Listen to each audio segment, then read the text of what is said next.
सोडून तुलाज मातीला तू जाग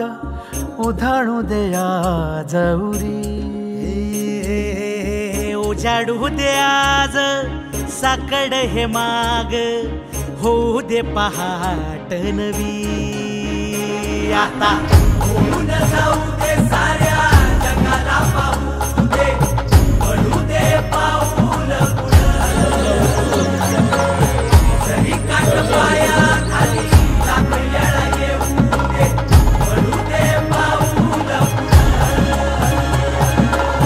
मोठी लढाई र लढू मातीसाठी र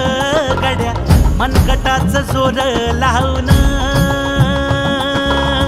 दाटला जरी अंधार एकजूट होऊ आज दिवा देऊ तेज दावून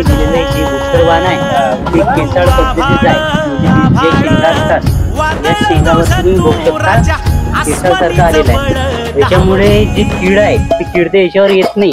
आणि पांढरी माशीचा अटॅक होत नाही आणि कमीत कमी खर्चात म्हणजे फवारण्या आहेत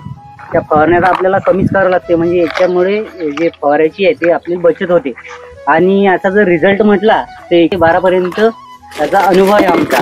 म्हणजे रिझल्ट एकंदरीत चांगला आहे आणि वाहनाचं जी क्वालिटी आहे ते बी चांगली आहे वाढ व्यवस्थित होते आणि आपण शेंगा बघू शकता भरपूर प्रमाणात लागलेला आहे आणि याचा रिझल्ट पण भरपूर येतो तर शेतकरी याच्यामुळे एकदम म्हणजे या क्वालिटीचं वाहन आपण बी वापरलं पाहिजे आणि इतर शेतकऱ्यांना पण माझा अनुभव आहे की आपण पण दरवर्षी या शेतकऱ्याचं जे वाहन आहे या वाहनाची आपण निवड केली पाहिजे. धन्यवाद.